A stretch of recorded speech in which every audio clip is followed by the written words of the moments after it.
주 사랑만 새롭게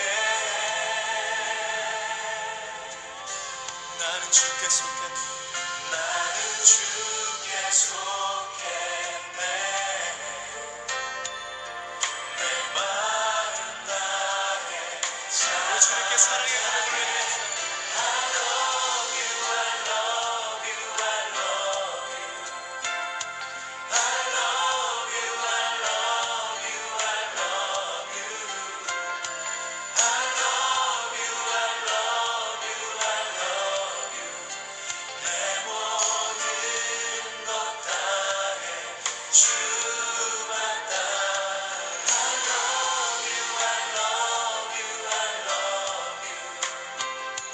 I love you, I love you, I love you. I love you, I love you, I love you. 내 모든 것 다해 주만 따라. I love you, I love you, I love you. I love you, I love you, I love you. I love you, I love you, I love you. 내 모든 것 다해 주만 따르리.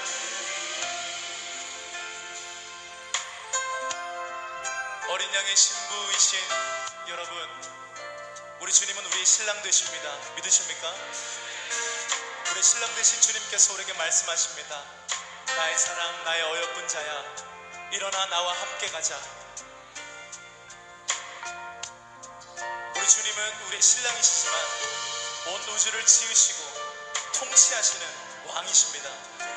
그러한 왕이신 주님께서 우리에게 신랑으로 오셔서 우리와 친밀하게 교제하기를 원하십니다.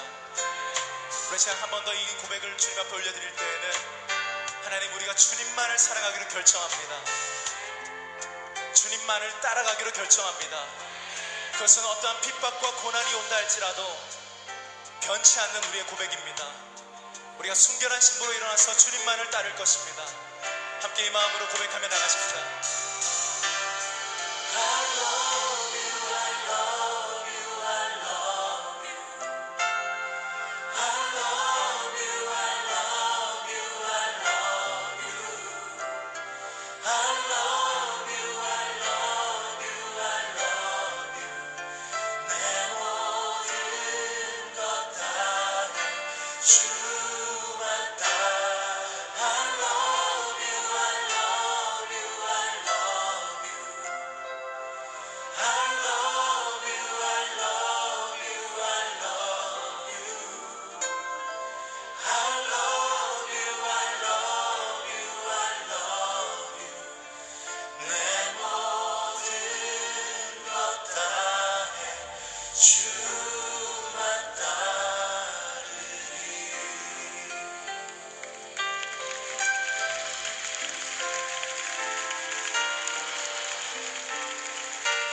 예수 주밖에 없네. 예수 주님밖에 없네.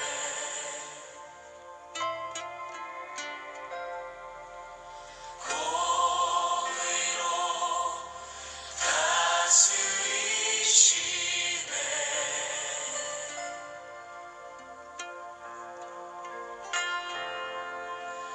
열방을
시간이 되었습니다. 다 같이 묵상 기도함으로 부활절 둘째 주일 예배로 나아가도록 하겠습니다.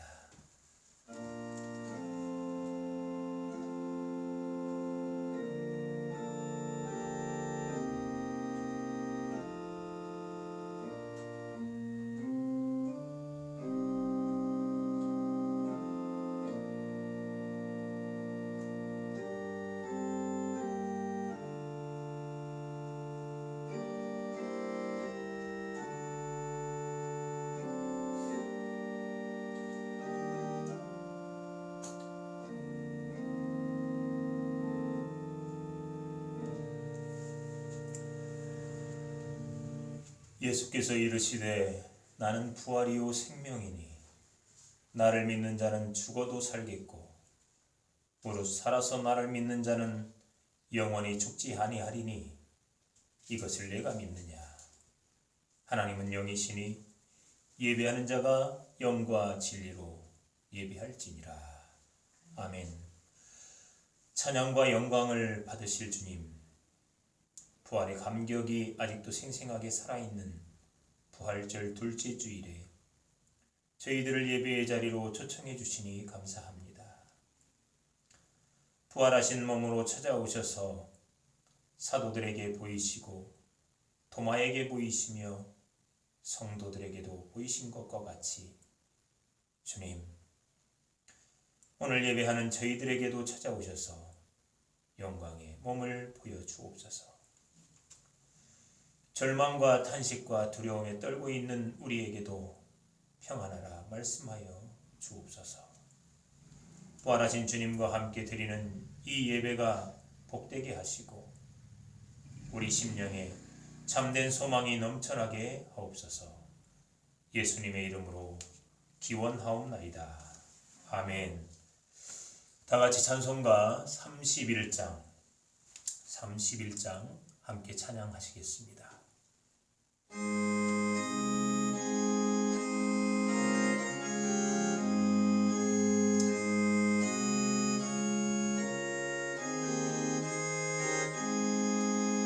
찬양하라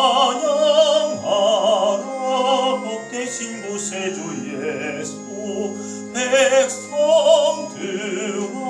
사랑을 전하세.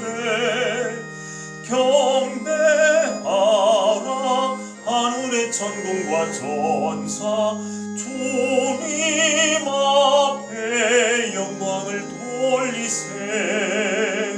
목자가 같이 우리를 지키시고 정일 봄에 늘 안아주시니 찬양하라 높으신 권세를 찬양 영원히 드리세. 찬양하라 복되신 구세주 예수, 우리 대신 죽임을 당했네. 구주 예수 영원한 구원의 소망, 경배하며 영선히 전하세.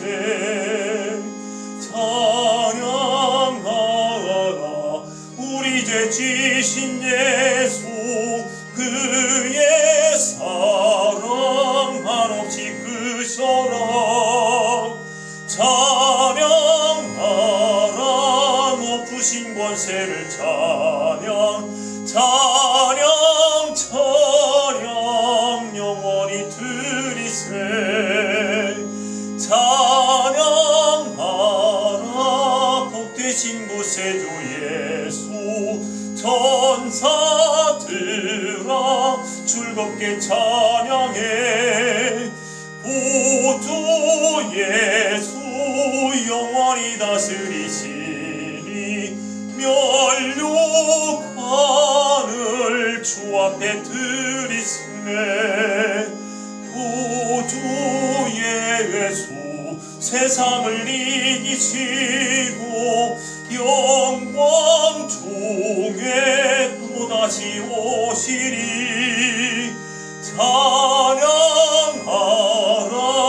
높으신 권세를 찬양 찬양 찬양 영원히 드리세.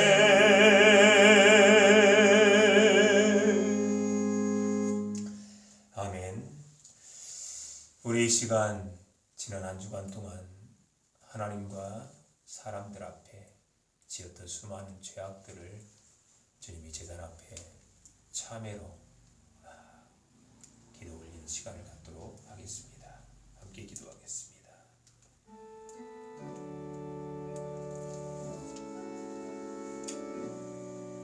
아버지,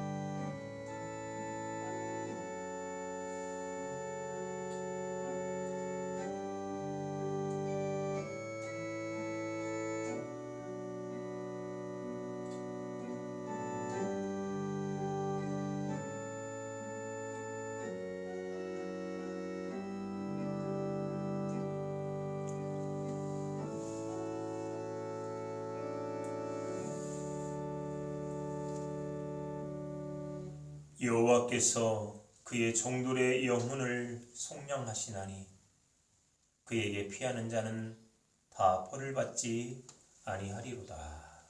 아멘. 나는 전능하신 하나님 천지의 창조주를 믿습니다. 나는 그의 유일하신 아들 우리 주 예수 그리스도를 믿습니다. 그는 성령으로 잉태되어 동정녀 마리아에게서 나시고 본디오 빌라도에게 고난을 받아 십자가에 못 박혀 죽으시고 장사된 지 사흘 만에 죽은 자 가운데서 다시 살아나셨으며 하늘에 오르시어 전능하신 아버지 하나님 우편에 앉아 계시다가 거기로부터 살아있는 자와 죽은 자를 심판하러 오십니다. 나는 성령을 믿으며 거룩한 공교회와 성도의 교제와 죄를 용서받는 것과 몸의 부활과 영생을 믿습니다. 아멘. 우리 다 같이 찬송가 171장 함께 찬양하시겠습니다.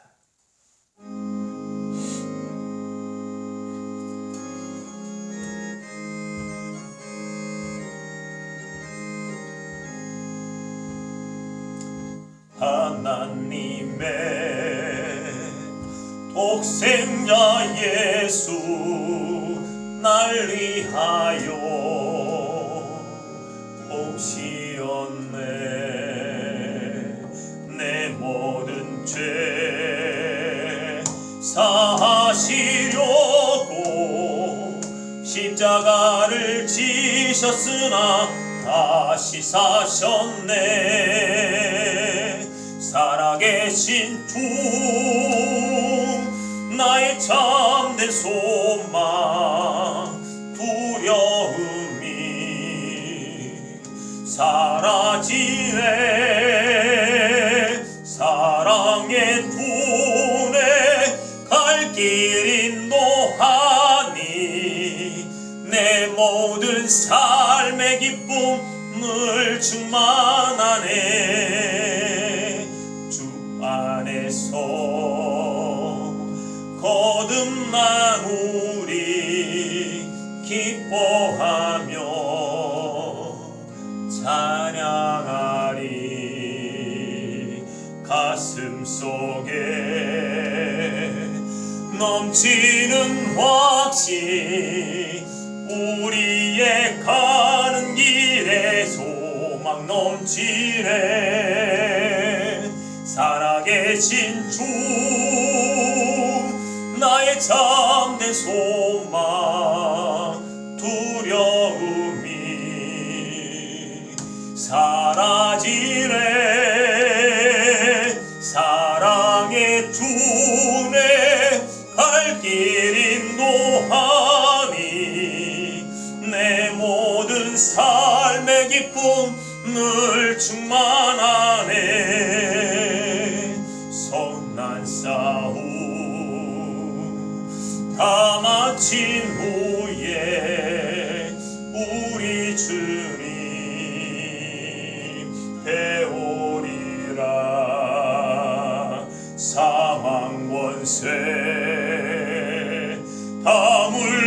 지고 주님이 다스리니 영광 넘치네. 살아계신 주 나의 참된 소망 두려움이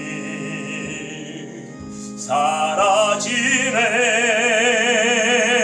사랑의 주네 갈 길 인도하니 내 모든 삶의 기쁨 늘 충만하네.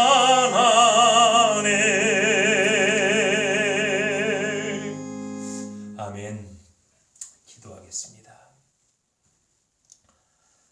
생명의 하나님, 만물을 혼돈과 흑암 가운데 사랑으로 창조하시고 죄로 다시 혼돈과 흑암으로 들어선 인류를 사랑으로 품으시고 용서하시어 영생의 기회를 주심에 감사와 찬양을 올려드립니다.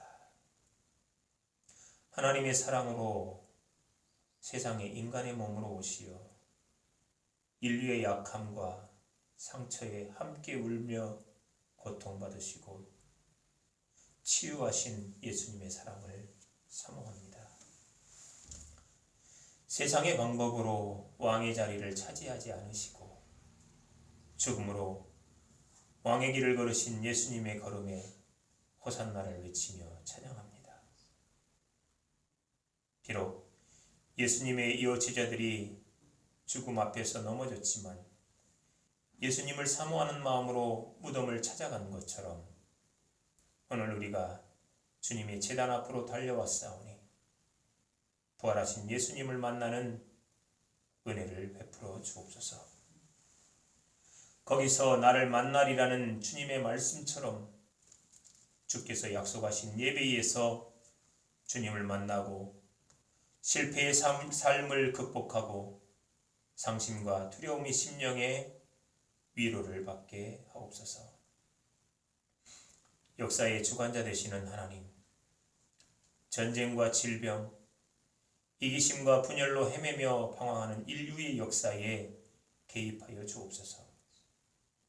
주님의 개입으로 식어버린 사랑과 잃었던 하나님의 형상이 다시 회복되게 하옵소서. 그리하여 세상의 시간과 장소가 천국이 되는 복을 누리게 하옵소서.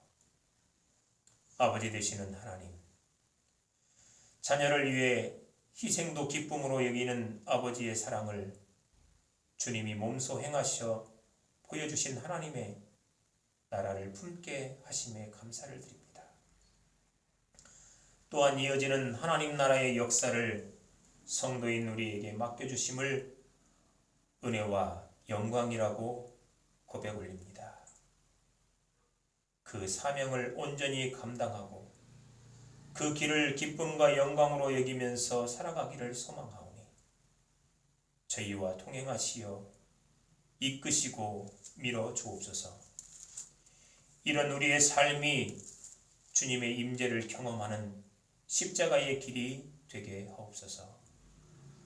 말씀 되시는 주님, 부활절 둘째 주일에 말씀을 선포하는 주의 종의 영과 육을 주관하사 선포되는 말씀 속에서 주님의 능력과 위로가 나타나게 하옵소서. 대언자와 청중이 말씀으로 하나 되는 초대교회의 역사가 재현되게 하옵소서.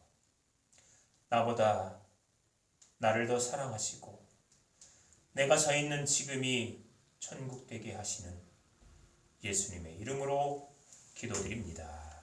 아멘.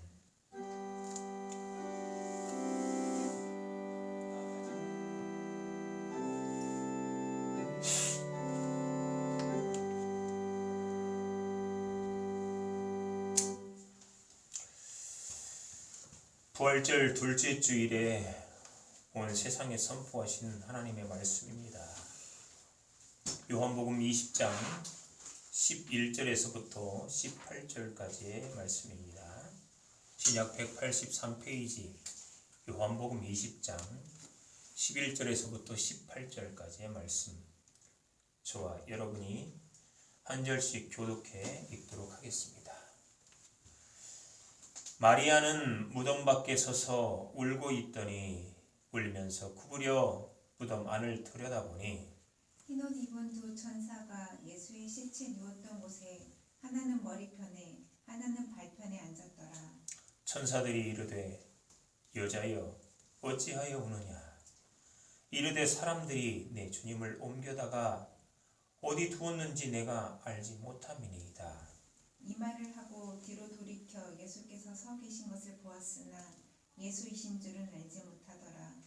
예수께서 이르시되 여자여 어찌하여 울며 누구를 찾느냐 하시니 마리아는 그가 동산지기인 줄 알고 이르되 주여 당신이 옮겼거든 어디 두었는지 내게 이르소서.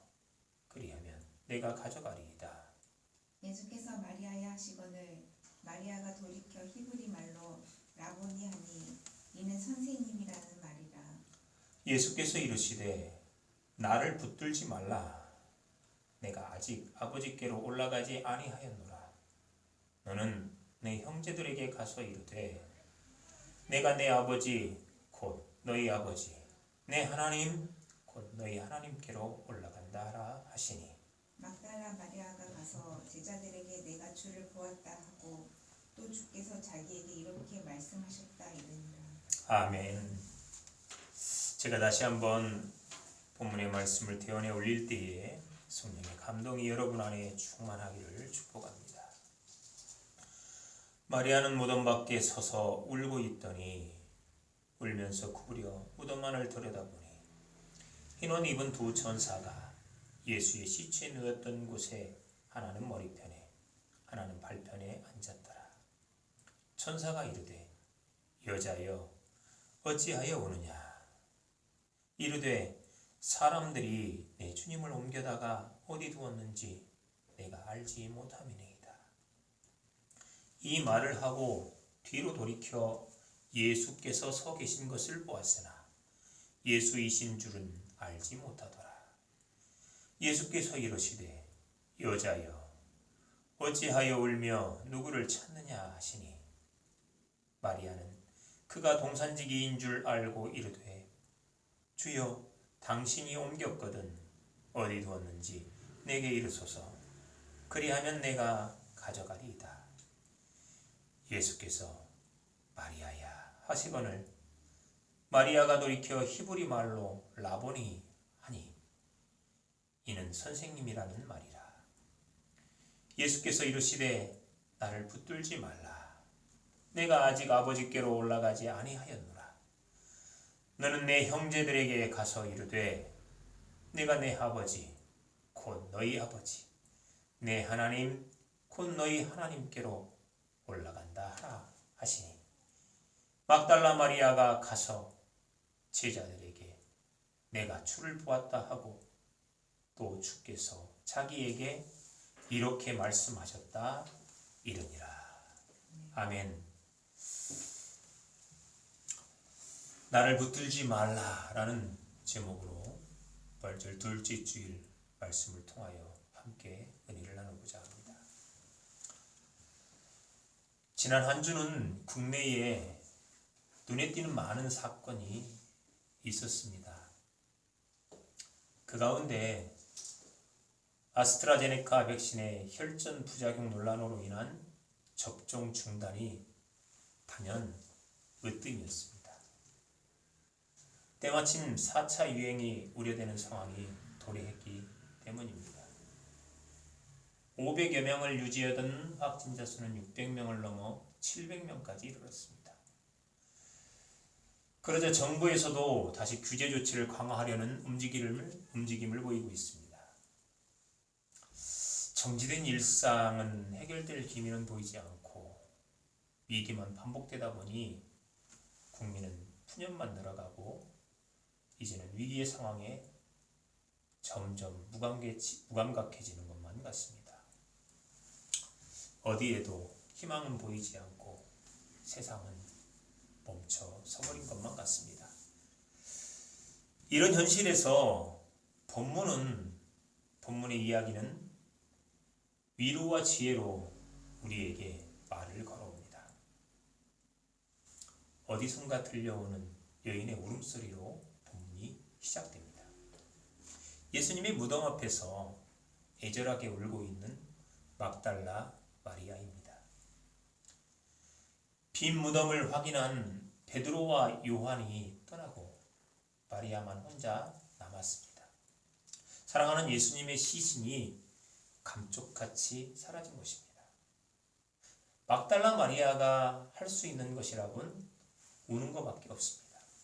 마치 부모를 잃어버린 어린아이의 모습과 같습니다. 두려움과 공포를 뚫고 주님을 향한 애정으로 찾아간 무덤입니다. 그런데 무덤에 있어야 할 예수님의 시신이 사라져버린 것입니다. 막달라 마리아는 흐느끼며 무덤 안을 샅샅이 찾아 헤맵니다. 울면서 구부려라는 표현의 원뜻입니다. 자, 그런데 이 장면을 지켜보던 우리 관객들에게 슬며시 다가오는 질문이 하나 있습니다. 왜 막달라 마리아만이 유독 이런 모습을 보이는 걸까? 예수님의 11제자도 다른 여인들도 다 떠났는데 왜 혼자만 울면서 예수님의 시신을 찾아 헤매는 걸까요? 그래서 장면은 예수님과 막달라 마리아의 첫 만남의 시간으로 전환이 됩니다. 성경에 기록된 막달라 마리아의 기사는 누가복음 8장 1절에서부터 3절이 전부입니다. 그런데 교인들 중에 막달라 마리아를 예수님 발에 향유를 뿌리고 자신의 머리카락으로 닦은 여인이다, 음행하다 잡혀온 창녀다, 이렇게 오해하는 분들이 있습니다. 이런 오해는 AD 591년 교황 그레고리 1세가 강론 중에 막달라 마리아와 베다니에 마리아와 간음하다 잡혀온 여인을 동일 인물로 선언한 것에서 비롯된 것입니다. 방금 말씀드린 바와 같이 오늘 본문 이전 막달라 마리아의 성경 기록은 누가복음 8장 1절에서부터 3절이 전부입니다. 그래서 우리는 함께 누가복음 8장 1절에서 3절을 같이 읽겠습니다. 그 후에 예수께서 각 성과 마을에 두루 다니시며 하나님의 나라를 선포하시며 그 복음을 전하실새 12제자가 함께 하였고, 또한 악기를 쫓아내심과 병 고침을 받은 여자들 곧 7 귀신이 나간 자 막달라인이라 하는 마리아와 헤롯의 청지기 구사의 아내 요한나와 수산나와 다른 여러 여자가 함께하여 자기들의 소유로 그들을 섬기더라. 이 말씀을 보면 예수님의 공생애에는 두 부류가 따랐습니다. 12제자와 그리고 여인들입니다. 그런데 이 예수님의 공생애를 직접적으로 같이 사역을 했던 이들은 12제자입니다. 그러니까 각 성에 다니면서 치유사역과 복음사역을 병행을 했던 것입니다. 그러기에 예수님 일행에게는 상당한 경비가 필요했고요. 그 사역에 전념하도록 뒷바라지해줄 존재가 필요했던 것입니다. 이 역할을 귀신 들리고 병들었다가 예수님으로부터 치유받은 여인들이 감당을 했습니다. 그 대표적 인물이 막달라 마리아, 요한나, 수산나입니다. 이들 중에 막달라 마리아는 7 귀신이 들린 자라고 기록을 합니다. 이 말은 정신적으로나 육체적으로 중병을 앓고 있는 환자를 뜻합니다. 이런 여인이 간음이라니요. 이 간음은 만무한 일입니다. 또한 막달라 마리아는 상당한 연륜의 차이 있습니다. 그 근거로는 요한나를 들 수 있습니다. 요한나는 거기에 나와 있는 바와 같이 헤롯의 청지기 구사의 아내입니다. 청지기, 내무 살림을 맡은 그런 사람이죠. 정부 요직으로 보면 내무부 장관이나 같은 사람입니다. 자, 이런 요직을 젊은 사람에게 풋내기한테 맡길 일은 만무하죠. 경험이 많은 인물로 신뢰가 있는 그러한 연륜이 찬 인물에게 맡기는 것이죠. 자, 그렇다면 그의 아내 요한나 역시 연륜이 차 있는 여인이라고 볼 수 있습니다. 유다는 우리나라와 정서가 비슷하죠. 그러다 보니까 유대 사회도 어떤 사람들의 이름을 기록하다 보면 나이 순으로 기록을 합니다. 그러면 그 나이 순으로 기록된 누가복음 8장 2절을 보면 막달라 마리아가 제일 앞으로 나와 있기에 그 중에 가장 나이가 많았다라고 볼 수 있습니다. 이런 근거를 토대로 해서 성서학자들은 막달라 마리아를 예수님의 어머니 마리아 또래인 50대로 보고 있습니다. 그렇기 때문에 베다니의 나사로 여동생 마리아하고는 좀 다르죠. 자, 마지막으로 막달라 마리아는 과부로 금전적인 여유가 있었다고 성서학자들은 추정을 합니다. 요한나와 달리 남편의 이름이 기록하지 않은 것, 그리고 가정을 뒤로 한 채 예수님을 뒤쫓아 계속해서 뒷바라지하며 동고동락했던 것으로 봐서 과부라고 추정을 하는 것이죠. 그리고 3절의 기록처럼 자기들의 소유로 그들을 섬긴다라는 기록에서 상당한 자산을 소유했던 인물로 우리는 알 수가 있습니다. 여인들의 대표로 그런 역할을 감당했기 때문에 그렇게 이름이 기재가 됐을 것 아닙니까? 정리하면 막달라 마리아는 과부의 신분으로 정신적, 육체적으로 병을 앓고 있는 중병 환자였습니다. 유대 사회에서 이런 여인의 삶은 당연히 외롭고 무의미의 연속이었습니다. 세상은 그녀를 언제나 3인칭으로 대합니다. 세상은 자신을 병자로 죄인으로 여기며 기피한 것입니다. 그녀에게 어떠한 응답도 배려도 베풀지 않았습니다. 그렇다면 막달라 마리아는 세상 속에서 자신의 가치를 무의미하게 생각하면서 돈으로 무기력한 삶을 연명하며 지내고 있었다고 볼 수 있습니다. 그런 인생에 예수님이 찾아오신 것입니다. 보시되어 응답하고 배려하여 병을 치유하고 문제를 해결해 주신 것입니다. 그러면서 너는 세상에서 버림받은 존재가 아니라 사랑받는 존재라는 사실을 다시 깨닫게 하신 것입니다. 그것과 함께 이렇게 사랑받는 존재의 삶은 어떻게 살아야 하는지를 제시해 주신 것입니다. 누가는 그 근거를 방금 읽었던 누가복음 8장 1절부터 3절 기록 앞에 사건에다가 숨겨놨습니다. 문제의 향유 부은 여인이 등장하는 사건입니다.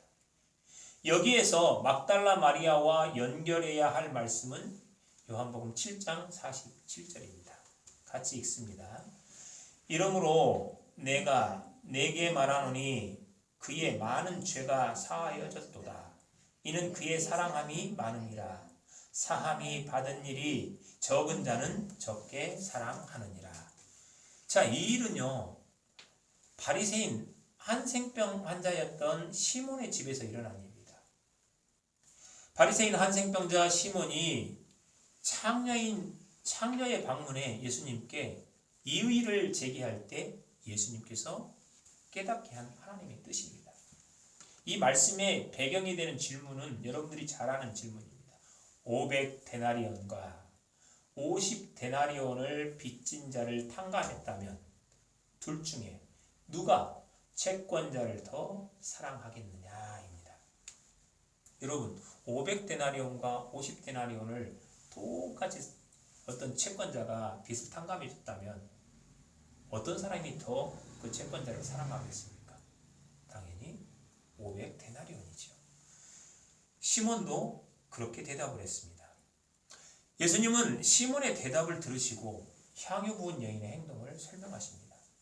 시몬은 예수님을 자신의 병을 치유해준 예수님을 자신의 집으로 초대해 식사를 초대했지만 발 씻을 물도 내주지 않았고 입도 맞추지 않았습니다. 하지만 여인은 눈물로 예수님의 발을 적시고 자신의 머리카락으로 닦았으며 그 발에 입까지 맞춘 것을 거론을 하신 것입니다. 자, 예수님이 이 여인의 행동에서 우리에게 전하는 세 가지 의미가 있습니다. 첫 번째는요, 하나님은 모든 사람을 사랑으로 대하신다는 것입니다. 예수님은 이것을 탕감으로 표현을 하셨죠. 자, 500데나리온이든 50데나리온이든 빚을 다 탕감해 주신 것입니다. 자, 두 번째는요, 사람들마다 하나님의 사랑을 받아들이는 것에 차이를 보입니다. 예수님을 어떤 사람은 500데나리온을 탕감해 준 은인으로 여기지만 어떤 사람은 50데나리온을 탕감해 준 일상적 배려를 베푼 사람 정도로 여기는 것입니다. 마지막으로 세 번째는요, 이렇게 받아들이는 차이는 주님을 대하는, 주님을 사랑하는 차이를 또 보입니다. 자, 여인은 예수님의 발을 눈물과 머리카락으로 닦고 그곳에 향유를 붓습니다. 그리고 그 발에 자신의 입을 맞춥니다. 예수님을 은인으로 여기며 사랑을 표현한 것입니다. 하지만 시몬은 예수님을 초대해 놓고 발 씻을 물도 주지 않고 입을 맞추지도 않은 것입니다. 팔레스타인 지역에서 발 씻을 물을 내주는 것은 손님에 대한 당연한 예의이며 입을 맞추는 것은 환영의 표현입니다. 시몬은 그러니까 예수님께 큰 은혜를 입었음에도 불구하고 그 예수님의 은혜를 배려 정도로 여기며 형식적인 보답으로 예수님을 초대한 것입니다. 이러한 배경에서 예수님은 요한복음 7장 47절의 말씀을 하신 것입니다. 예수님을 은인으로 여긴 여인은 눈물과 정성으로 예수님께 사랑을 보이지만 배려 정도로 받아들인 시몬은 예수님을 형식적으로 초대에 맞이하고 적게 사랑하는 것을 보인 것입니다. 이 이야기 뒤에 막달라 마리아가 소개됩니다. 7 귀신 들린 막달라 마리아는 예수님을 500데나리온을 넘어 1만 달란트를 탕감해 준 은인으로 받아들인 것입니다. 그러니까 세상과 아무런 응답도 사랑도 배려도 없이 지내며 서로의 존재도 인정하지 않던 3인칭 인생에 예수님이 찾아와 2인칭으로 대하신 것이죠. 응답하고 배려하며 사랑해 주시고 자신의 존재를 인정해 주신 겁니다. 예수님은 막달라 마리아는 그런 예수님을 진심으로 사랑했고 그 사랑에 대해서 자신도 모든 것을 다 바쳐 예수님을 뒤쫓은 것입니다. 500데나리온을 탕감받았던 향유 부은 여인보다도 더 한 걸음 앞선 사랑을 보인 것이죠. 그렇게 막달라 마리아는 자기 존재의 의미를 예수님께 맞춰 하나님 사역에 동참한 것입니다. 사랑에 목마른 병자와 귀신 들린 자들, 세상에서 제3자가 된 이들에게 치유와 복음이 전해지도록 말입니다. 그렇습니다. 예수님이 우리를 찾아왔다는 것은 우리는 사랑받을 존재라는 사실을 일깨워주는 것이고 예수님을 뒤쫓는다는 것은 나의 가치를 높이는 것입니다. 그런데 문제가 발생했습니다. 그 사랑의 대상이 눈앞에서 사라져버린 것입니다. 이것은 단순히 시신이 사라진 것만의 문제가 아닙니다. 자신의 방향이 완전히 지워져 버린 것입니다. 그러니까 방황을 의미하는 것입니다. 예수님은 마리아의 3인칭의 삶을 2인칭의 삶으로 전환토록 하신 분이시라고 했죠. 비록 예수님은 죽었지만 예수님의 시신으로나마 그분을 기억하며 애써 그 시선을 예수님께 고정하려는 마지막 저항이었습니다. 이것은 마치 부모가 자녀와 준비되지 않은 이별을 했을 때 자녀의 물건을 그 자리에 두고 관리하는 것과 같습니다. 비록 자녀는 떠나고 없지만 자녀의 흔적을 통해 여전히 자녀와의 2인칭 만남을 이어가며 애써 무너진 삶을 추스르려는 발버둥 말입니다. 그런데 방향이 된 그 시신이 사라진 것입니다. 그래서 막달라 마리아는 울며 불며 샅샅이 찾아 헤매고 있는 것입니다. 마리아의 이런 애절한 슬픔에 예수님께서 나타나셨습니다. 마치 나사로의 죽음 앞에서 그의 여동생 마리아가 눈물을 보일 때 비통함과 극률함의 마음을 드러내신 예수님께서 나사로를 다시 살리신 것과 같습니다. 예수님은 사랑하는 자의 눈물에 비통해하며 극률이 여기시는 분입니다. 예수님은 사랑하는 자의 눈물에 찾아오십니다. 그런데 정작 예수님께서 눈앞에 나타나자 막달라 마리아는 예수님을 알아보지 못합니다. 우리는 이 해프닝을 통해서 인간의 간구가 얼마나 어리석고 한정적인지를 엿볼 수 있습니다. 예수님은 부활로 응답하셨는데 마리아는 예수님을 동산지기로 알고 시신의 위치를 구하고 있으니 말입니다. 그래서 우리는 하나님께 우리의 뜻을 구하지 말고 하나님의 뜻을 구해야 한다는 것을 다시 한번 깨닫게 됩니다. 이렇게 헤매는 마리아를 향해 예수님은 마리아야 라고 부르십니다. 원문은 마리암입니다. 성서학자들은 이 단어를 예수님이 막달라 마리아를 부르는 호칭이었을 것이라고 주장을 합니다. 마리아는 그 호칭과 억양으로 예수님임을 알아차립니다. 마리아의 위기가 예수님의 단 한마디로 해결이 되는 듯 보입니다. 독자인 우리는 이 장면에서 차이코프스키의 서곡 1812년의 그 절정을 기대합니다. 긴 시간의 정적을 깨뜨리고 모든 악기가 대포와 함께 음악을 채우는 극적인 반전말입니다. 자신에게 제2의 인생을 선물한 예수님의 죽음과 행방불명, 그로 인한 슬픔에 빠져있는 마리아. 그런데 그녀 앞에 예전의 모습 그대로 예수님께서 나타나신 것입니다. 이쯤이 되면 누구라도 예수님을 향해 달려가 그 품에 안겨 얼굴을 비비고 끌어안고 이것저것을 만지지 않겠습니까? 못 박히신 손과 발은 괜찮은지, 장이 찔린 옆구리 상처는 잘 아물었는지, 가시관이 쓰인 이마는 멀쩡한지, 내가 알고 있는 그분인지 확인하고 또 확인하며 그 기쁨과 감동을 나누려 할 것입니다. 그런데 이게 어찌된 일입니까? 예수님은 이런 절정적 상황에 나를 붙들지 말라라고 하십니다.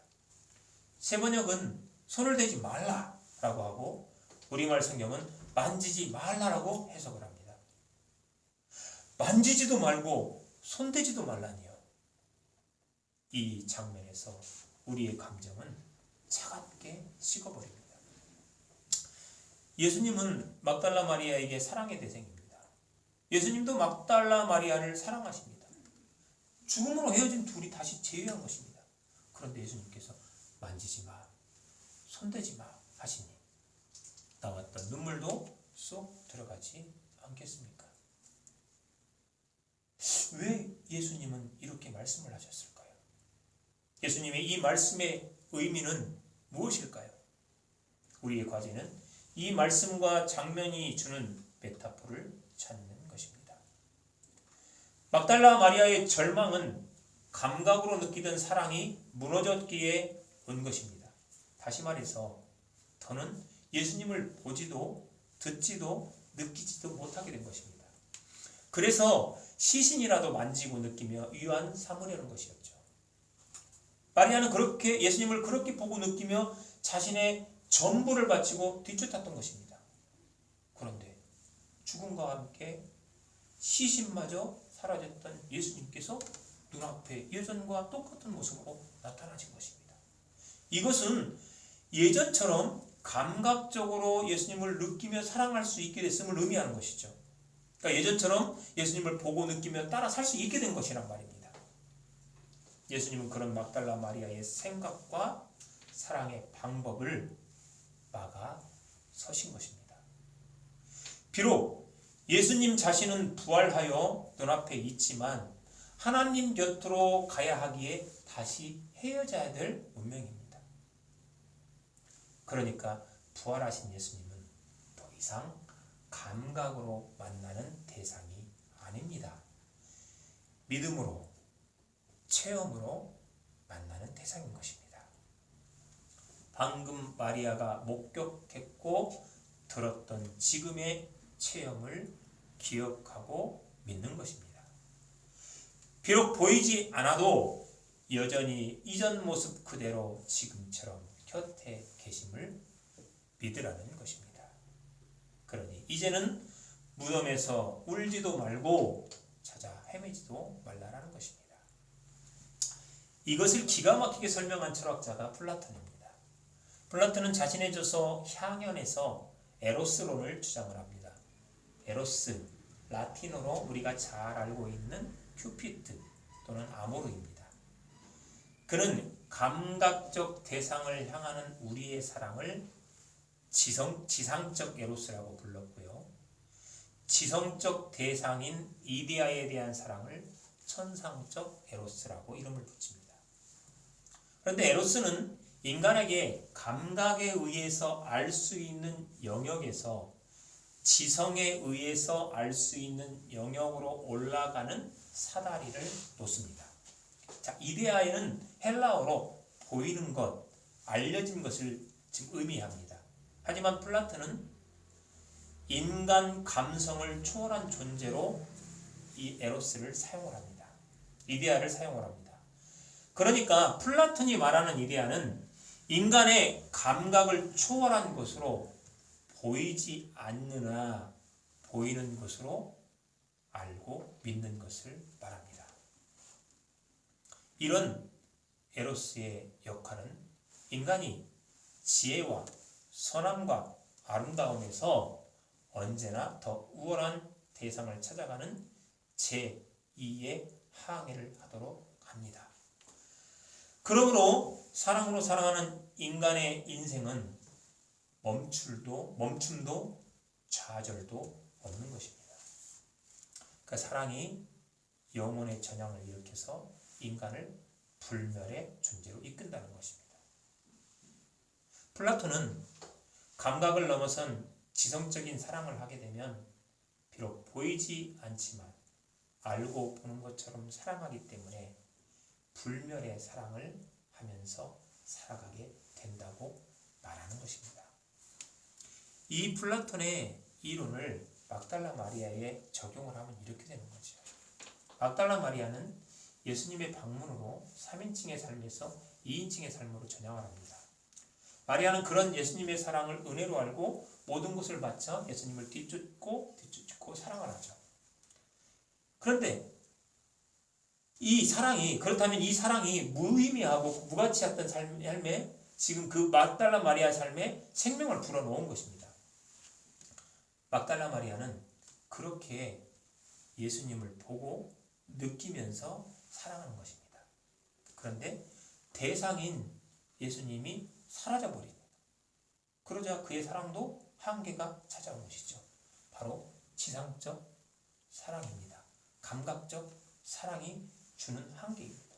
그래서 결국 그녀의 사랑은 방향을 상실하고 헤매면서 멈춰버린 것입니다. 이것이 막달라 마리아는 두렵고 고통스러워서 예수님의 시신을 울며불며 찾아 헤매는 것입니다. 이런 마리아에게 예수님은 부활하시어서 이제는 감각적 그리고 지상적 사랑이 아닌 지성적 사랑, 천상적 사랑을 깨우치게 하신 것입니다. 최고의 지성인 믿음으로 사랑하게 하시는 것이죠. 하나님이 인간을 사랑하신 것과 말입니다. 플라톤의 말을 빌리자면 천상적 에로스의 사다리를 놓으신 것입니다. 부활하신 예수님께서 하신 말씀인 나를 붙들지 말라는 의미입니다. 이를 깨달은 마리아는 울음도 방황도 멈추고 제자들에게 달려갑니다. 첫 번째 방문과는 180도로 다른 모습으로 말입니다. 우리 18절을 같이 읽겠습니다. 읽습니다. 시작. 막달라 마리아가 가서 제자들에게 내가 주를 보았다 하고 또 주께서 자기에게 이렇게 말씀하셨다 이르니라. 자, 첫 번째 막달라 마리아의 제자들의 방문은 어떤 모습이었습니까? 어찌할 바 몰라 무덤문이 열려 있으니까요. 제자들을 찾아 도움을 구했지 않습니까? 그런데 두 번째 방문에서는 전혀 반대의 모습을 보입니다. 여전히 지금 헤매는 제자들에게 확실한 방향을 제시하고 있습니다. 보이지 않지만 믿음과 체험으로 시선을 예수님께 고정하다 보니 그렇게 예수님을 뒤쫓고 그 분이 일으켜준 존재의 의미대로 치유와 복음의 사역을 이어가고 있는 것입니다. 더 이상 막달라 마리아는 감각적 사랑에 의존하지 않습니다. 이런 막달라 마리아를 예수님은 복되다고 말씀을 하십니다. 이 사건 뒤에 등장하는 도마가 이것을 증명하고 있습니다. 감각적으로 믿었던 도마에게 예수님이 하시는 말씀, 요한복음 20장 29절을 보니 너는 나를 본고로 믿느냐? 보지 못하고 믿는 자들은 복되도다 입니다. 사랑하는 좋은교회 성도 여러분, 여러분은 예수님과의 그 사랑은 지금도 ing인지요? 혹시 멈춰버렸다면 그때가 언제입니까? 예수님을 느낄 수 없는 무덤 말입니다. 예수님의 무덤은 십자가의 죽음 앞에서 넘어진 실패와 실수이기도 하지만 사랑과 믿음이 상실된 장소와 시간이기도 합니다. 나의 간구에 주님은 묵묵부답이시거나 응답이 어긋나기만 합니다. 애써 주님의 말씀과 뜻을 붙잡고 살아도 내 일상은 아무런 변화가 없습니다. 그래서 힘든 일상에서 보이지 않는 주님보다는 눈앞에 보이고 들리는 세상의 소리와 현상을 쫓아 살다 보니 신앙이 멈춰버린 것입니다. 성도는 이런 삶에서 자신의 존재감과 가치를 상실합니다. 이것이 빈 무덤이 주는 고통이자 슬픔입니다. 좀처럼 회복될 기미도 답도 없는 것과 같은 지금의 일상처럼 자꾸만 신앙도 무기력해지고 몸이 건조해지는 삶을 살아가는 이유입니다. 사랑하는 여러분, 부활의 사건 앞에서 우리가 찾아야 하는 것은 예수님에 대한 사랑입니다. 감각적인 사랑에서 지성적 사랑으로, 지상적 사랑에서 천상적 에로스로 사다리를 놓아야 합니다. 보이지 않아 느끼지 못하지만 십자가에서 죽으신 주님은 여전히 부활하시어 우리 곁에 계십니다. 이 사실을 보고 만지고 느껴서 알려고 한다면 우리의 믿음과 사랑은 한계에 부딪혀 정지되는 것입니다. 우리가 눈물로 구할 때 예수님은 우리에게 나타나시어 위로하심을 체험한 존재입니다.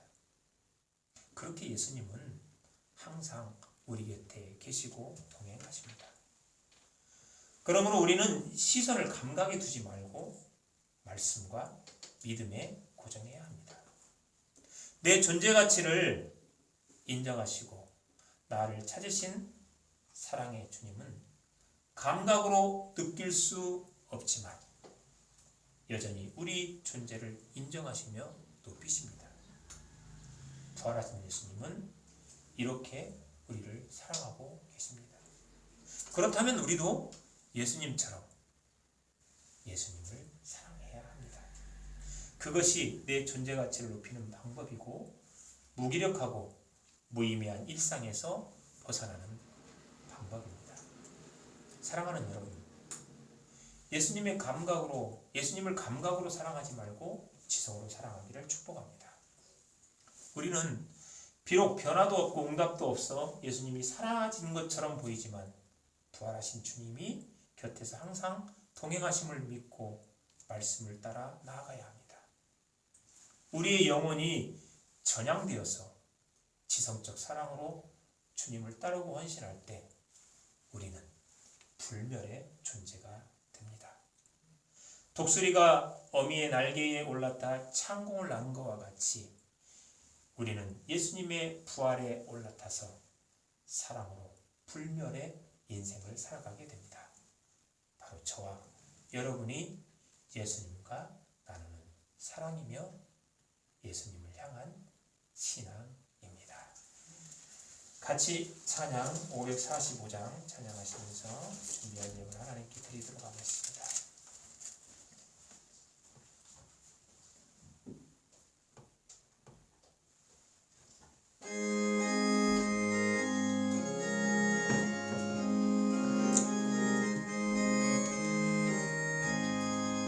이 눈에 아무 증거만 입에여도 믿음만을 가지고 손을 걸으며 이 귀에 아무 소리 아니 들려도 하나님의 약속 위에 서리라.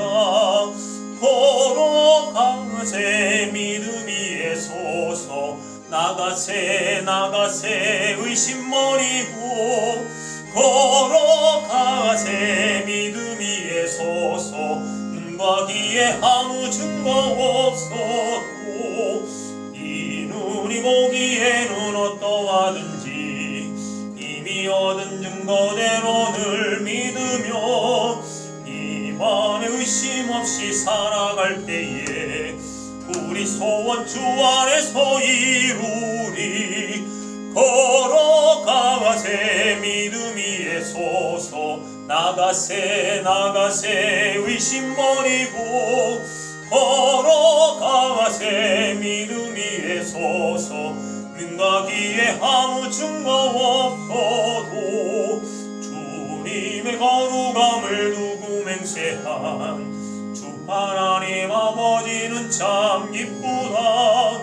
그 귀한 모든 약속 믿는 자에게 능치 못할 무슨 일이 있을까. 걸어가세 믿음 위에 서서 나가세 의심 버리고 걸어가세 믿음 위에 서서 눈과 귀에 아무 증거 없어도. 아멘. 기도하겠습니다. 역사의 주관자 되시는 하나님, 우리의 역사가 작은 병으로 인하여서 인간의 이기적인 마음으로 인하여서 멈춰 서버리고 그리고 방황하는 것과 같은 세상을 우리가 살아가고 있습니다. 그 안에서도 우리의 시선은 부활하신 주님을 바라봐야 하는데 우리가 감각으로 느끼지 못하는 그런 우리의 믿음 때문에, 우리의 신앙 때문에 아버지 하나님, 우리의 걸음과 방향이 멈춰져 버린 것만 같습니다. 이런 위기의 상황과 혼돈의 상황에 주께서 다시 부활하시어 우리에게 귀한 말씀과 함께 삶의 방황과 그리고 우리가 행하여야 할 사랑을 다시 한번 깨닫게 하셨습니다. 주님을 1만 달란트 탕감해준 그런 귀한 은혜의 대상, 사랑의 대상으로 우리도 알고 막달라 마리아처럼 따라 뒤쫓았습니다. 그러한 이런 우리의 뒤쫓음이 주님 멈춰버린 그러한 세상의 그러한 사라진 주님의 시신 때문에 아버지 하나님, 우리의 신앙마저도 정지된 것만 같습니다. 하지만 주님은 부활하시어 우리의 이 사랑과 신앙을 천상의 사다리를 놓아 지성적으로 천상적인 그러한 사랑을 우리가 아버지 하나님 나누며 살 수 있도록 인도하셨사오니 이제 우리의 삶의 방향과 인생이 달라지게 하여 주옵소서. 이전에 정말 아버지 하나님 한계에 부딪혔던 그러한 사랑이라면 주님의 부활로 인하여서 이제는 불면의 존재로서 아버지 하나님 하나님을 뒤쫓고 하나님의 뜻과 하나님의 나라를 위하여서 전진할 수 있는 귀한 주님의 애인이 될 수 있도록 인도하여 주시옵소서. 그래서 그 일을 통하여서 항상 나의 존재의 존재감과 나의 존재의 가치를 아버지 하나님 더욱더 높일 수 있게 주님께서 도와주시옵소서. 오늘 이 시간 주님 앞에 예물을 들고 나왔습니다. 세상의 사람들은 돈이 전부인 걸로 아버지 하나님 취하하며 살지만 우리는 이것도 주님의 한 일부분임을 고백드립니다. 그래서 정말 아버지 하나님 이 모든 것들 속에서 위에서 군림하시어 언제나 이 모든 것들을 통하여서도 하나님의 영광을 드러나게 하시는 분이심을 우리는 믿습니다. 그래서 드리는 이 귀한 예물이 우리의 온전한 고백과 함께 하나님의 귀한 권세를 아름답고 영광스럽게 사용되는 곳에 사용될 수 있도록 주님께서 인도하여 주시옵소서. 이제는 우리 주 예수 그리스도의 은혜와 무한하신 아버지 하나님의 사랑하심과 성령님의 교통하심이 이제는 감각적으로 주님을 사랑하며 뒤따르는 것이 아니라 지성적으로 믿음으로 주님을 뒤따르고 주님을 사랑하며 여전히 주님의 그 귀한 하나님 나라의 사역을 감당하면서 그곳에서 존재의 가치와 그리고 의미를 높이며 살아가기로 다짐한 이곳에 모인 주의 거룩한 백성들과 이 땅의 병마로 그리고 물질적인 어려움으로 고통받는 수많은 약한 사람들과 그리고 또 주님의 위로가 반드시 필요한 통곡으로 외치는 미얀마의 백성들과 사람이 만들어낸 수많은 무기로 자연재해로 고통받아 넘어진 그러한 모든 인류에게 지금으로부터 영원토록 함께 하시옵기를 간절히 축원하옵나이다. 아멘.